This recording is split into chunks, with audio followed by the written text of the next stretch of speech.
America ने बड़े हमलों को अंजाम दिया। केश गोरुक द्वीप पर अमेरिका का हमला हुआ है। ईरान के रेडार साइट्स हमले में तबाह हुए हैं। सेंटकॉम ने बड़े हमले का दावा किया।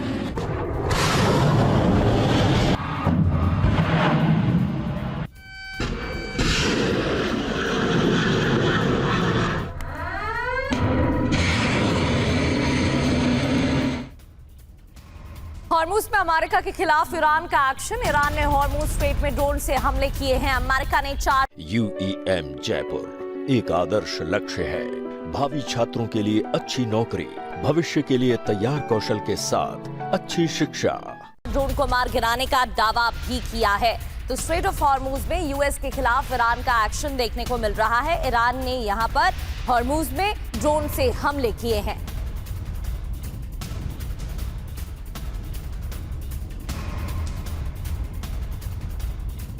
और इस बीच एक और बड़ी खबर, यूएस हमलों के बाद ईरान में धमाके। सिरिक पोर्ट पर भी धमाकों की आवाज सुनी गई है। ईरानी मीडिया ने धमाकों की पुष्टि की है।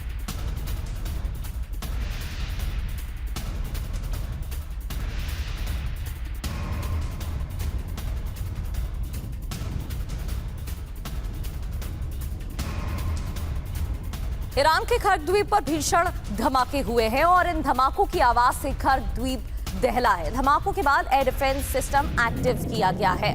तो एक के बाद एक हमले और इन हमलों की आवाज भी सुनी गई क्योंकि कई धमाके हुए हैं। खर्क द्वीप भी दहला है। ईरान की नौसेना का एक्शन। ओमान सागर में यूएस डिस्ट्रॉयर्स को चेतावनी दी गई। ईरान ने किया वार्निंग फायरिंग करने का दावा। कादर मिसाइल शाहे ड्रोन का इस्तेमाल किया गया ईरान की तरफ से।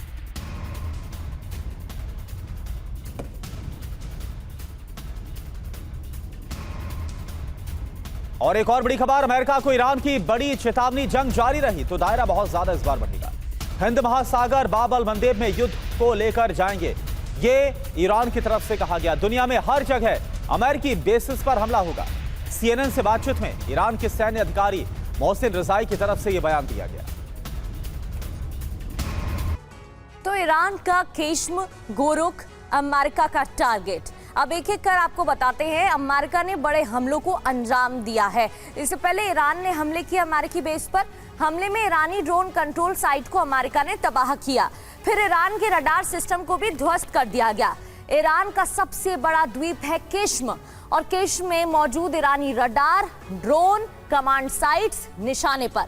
स्ट्रेट ऑफ हॉर्मुज के किनारे मौजूद है गोरुक, इसको भी निशाना बनाया गया।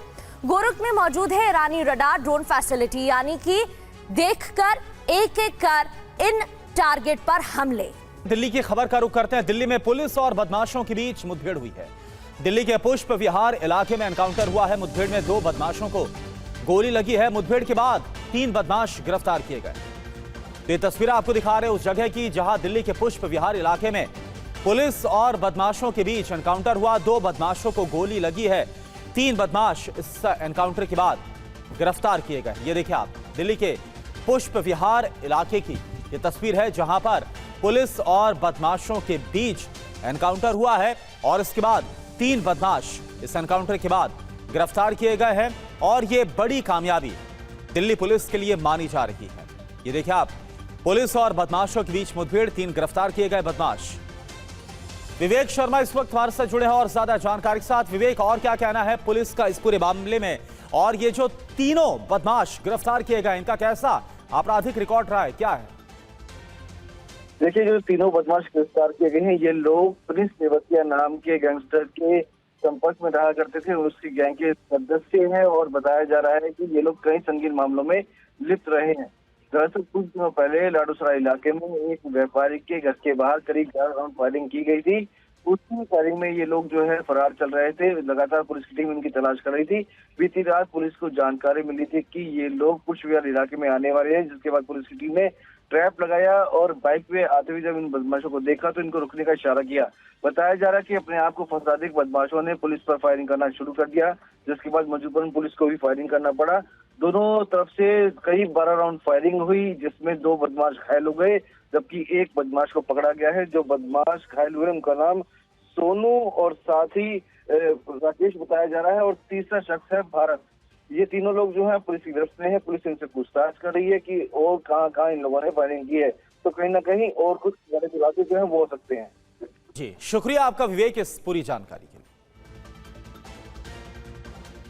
पटना कोचिंग फायरिंग मामले में एक्शन लिया गया। कभी भी हो सकती है खान सर की गिरफ्तारी। पटना में कोचिंग के बाहर सुरक्षा बढ़ा दी गई है। एक्शन के तहत ही सुरक्षा बढ़ाई गई है, साथ ही कभी भी गिरफ्तारी हो सकती है। और पुलिस पूछताछ में दोनों गार्ड्स ने कबूला है। खान सर ने कहा था गोली चलाओ, देख लेंगे। तो इस मामले में कभी भी गिरफ्तारी हो सकती है। दोनों गार्ड से पूछताछ की गई कि आखिर उस दौरान हुआ क्या था।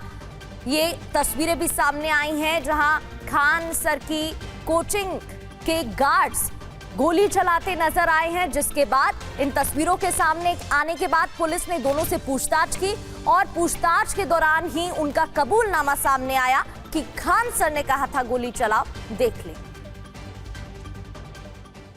तो फायरिंग के मामले में खान सर की गिरफ्तारी किसी भी वक्त संभव है। पटना में कोचिंग सेंटर के बाहर सुरक्षा बढ़ा दी गई है, तो पुलिस ने छात्रों से बहकावे में नहीं आने की अपील की है।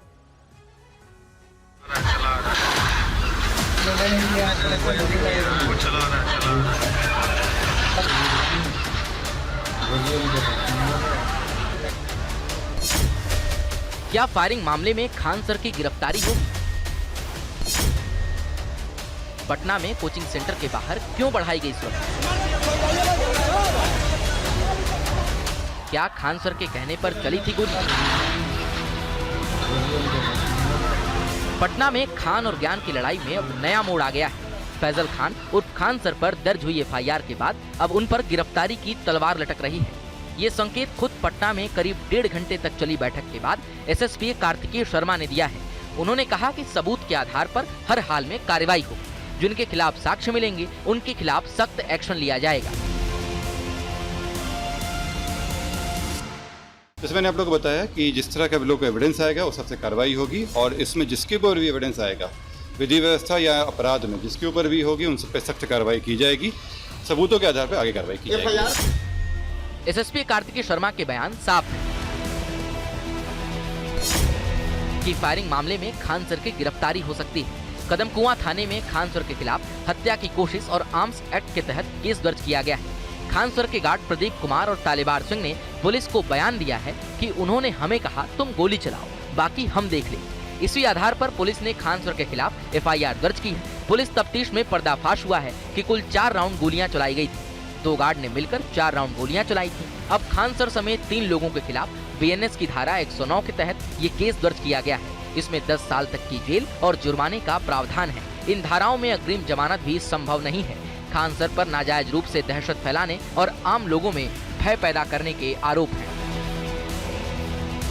एफआईआर के बाद खान सर की कोचिंग पर उनके वकील पहुंचे। इधर लॉ एंड ऑर्डर को लेकर आईजी ऑफिस में पुलिस की हाई लेवल मीटिंग हुई। पुलिस ने छात्रों से अपील की है कि वो किसी कोचिंग सेंटर के बहकावे में ना आए। वहीं सैकड़ों की संख्या में स्टूडेंट्स खान सर की कोचिंग के बाहर जुटे और समर्थन में नारेबाजी की। इस दौरान पुलिस ने छात्रों से शांति बनाए रखने की अपील की। अब कोचिंग सेंटर के बाहर अतिरिक्त पुलिस फोर्स तैनात की गई है और सभी छात्रों को कोचिंग परिसर से बाहर कर दिया गया है।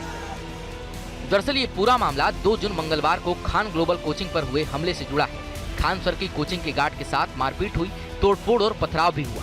खान सर की ओर से इस मामले में बगल के एक इंस्टीट्यूट पर आरोप लगाए गए थे। खान सर ने दावा किया था कि उनके सामने ही बगल के कोचिंग सेंटर वालों ने फायरिंग की। बाद में खान सर अपने बयान से पलट भी गए। हमले वाले दिन खान सर ने पुलिस की जमकर तारीफ की थी। अब उन्होंने कहा कि पुलिस लेट पहुंची, उन्हें पता था पुलिस को पहुंचने में समय लगेगा। पुलिस वहां उड़कर तो नहीं पहुंचती, इसीलिए गार्ड्स ने सेल्फ डिफेंस में फायरिंग की। खान सर की दलील है कि गार्ड्स क्यों रखते हैं, ताकि समय पड़े तो लोगों को बचा सके। लेकिन इस पूरे मामले में नया मोड़ तब आया जब घटना के समय का एक सीसीटीवी वीडियो वायरल हुआ। इस वीडियो में खान सर के इंस्टीट्यूट से जुड़े 2 गार्ड्स फायरिंग करते दिखाई दिए। इसके बाद पुलिस ने उनसे पूछताछ की और बाद में उनकी गिरफ्तारी भी हुई। उन दोनों गार्ड्स ने ही अब पुलिस को बताया है कि उन्होंने ये फायरिंग खान सर के कहने पर की। वहीं इस मामले पर बिहार सरकार के मंत्री मिथिलेश तिवारी कहते हैं कि जो भी कानून के साथ खेलेगा उसके साथ सख्ती से पेश आएंगे। पूरी तरह पुलिस को खुली छूट है। माननीय मुख्यमंत्री जी ने, हमारी सरकार ने बिहार पुलिस को छूट दे रखी है। जो भी कानून के साथ खेलेगा उसके साथ कानून सख्ती से पेश आएगा। Bureau report, TV9 Bharatvarsh. पश्चिम एशिया में तनाव काफी ज्यादा बढ़ गया है। अभी अभी की खबर यह है कि बहरीन पर ईरानी ड्रोन से हमला किया गया है। सैन्य ठिकानों को निशाना बनाया गया है। ये देखिए आप, ये ताजा हमले की तस्वीर आपको दिखा रहे हैं। इससे पहले हमने आपको बताया था कैसे अमेरिका ने ईरान पर बहुत बड़े हमले को अंजाम दिया था। 2 द्वीप पर अटैक किया था और ये देखिए आप, सुबह सुबह हमला किया गया है। ये तस्वीरें आप देख पा रहे हैं। पश्चिम एशिया में एक बार फिर से तनाव बहुत ज्यादा बढ़ गया है। अभी अभी बहरीन पर ईरान ने ड्रोन से हमला किया है। UEM जयपुर एक आदर्श लक्ष्य है। भावी छात्रों के लिए अच्छी नौकरी, भविष्य के लिए तैयार कौशल के साथ अच्छी शिक्षा। तो बहरीन में ईरानी हमले का नया वीडियो भी सामने आया है, जहां आसमान में ईरान के ड्रोन दिखाई दिए हैं। बहरीन में ईरानी हमले का ये देखिए, ये वही वीडियो है। आसमान में ईरान के ड्रोन, ईरानी ड्रोन देखे जा सकते हैं। और एक और बड़ी खबर है, ईरानी हमले के बाद बहरीन का एक्शन। एक्टिव हुए बहरीन के एयर डिफेंस सिस्टम। तो एयर डिफेंस सिस्टम को एक्टिव कर दिया है। आपको बता दें, इससे पहले भी 2 दिन पहले भी बहरीन पर ईरान की तरफ से हमला किया गया था और यह बोलकर हमला किया गया था कि जो अमेरिकी बेसिस है वहां पर अटैक किया जा रहा है।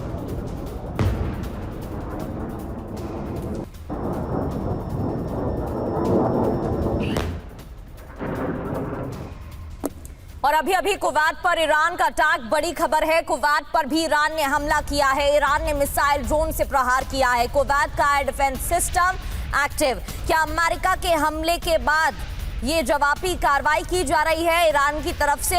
एक एक कर हमलों की जानकारी। और कुवैत पर भी ईरान ने अभी अभी हमला किया है, ये बड़ी जानकारी है। मिसाइल और ड्रोन से प्रहार किया गया। कुवैत का एयर डिफेंस सिस्टम एक्टिव।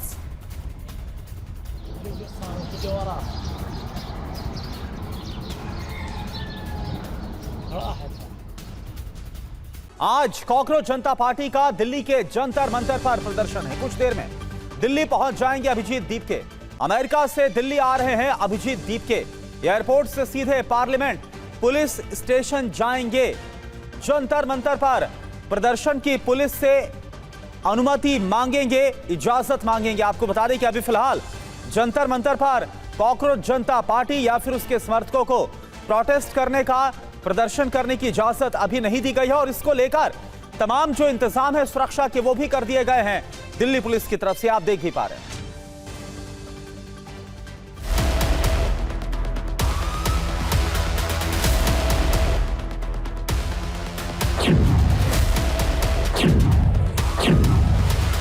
मैं खुद एयरपोर्ट से पार्लियामेंट स्ट्रीट पुलिस स्टेशन आऊंगा और फिर आप लोग भी वहीं पर आइए और फिर हम वहां से परमिशन लेकर जंतर मंतर पर अपना प्रोटेस्ट एकदम शांतिपूर्ण और एकदम कॉन्स्टिट्यूशन के अकॉर्डिंग ही करेंगे। इस ऐलान के बाद कॉकरोच जनता पार्टी के संस्थापक ने अमेरिका से उड़ान भरी।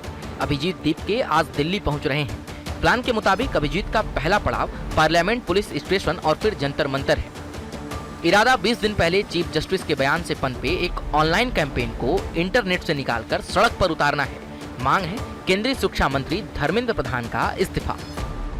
कि पेपर लीक के कारण जिन नीट के बच्चों ने सुसाइड की और जो लाखों स्टूडेंट्स की मेहनत बर्बाद हुई है, उसके लिए तो धर्मेंद्र प्रधान को रिजाइन करना ही चाहिए। धर्मेंद्र प्रधान के इस्तीफे की मांग को लेकर कॉकरोच जनता पार्टी ने शांतिपूर्ण प्रदर्शन का प्लान बनाया है। इसी प्रदर्शन में शामिल होने के लिए अभिजीत दीपके अमेरिका से भारत आ रहे हैं। सारे प्रोटेस्टर्स का स्वागत है। हर पार्टी से लोग आए, रूलिंग पार्टी हो या ऑपोजिशन पार्टीज हो, सारे लोग आए। कॉकरोच जनता पार्टी के इस प्रदर्शन को देखते हुए दिल्ली पुलिस भी अलर्ट है। पुलिस और पैरामिलिट्री फोर्स दोनों को मिलाकर करीब 1000 सुरक्षाकर्मी तैनात हैं। नई दिल्ली में आने वाले सभी रास्तों पर पुलिस की चाक चौबंद सुरक्षा व्यवस्था है। जांच के बाद ही नई दिल्ली में प्रवेश मिल रहा है।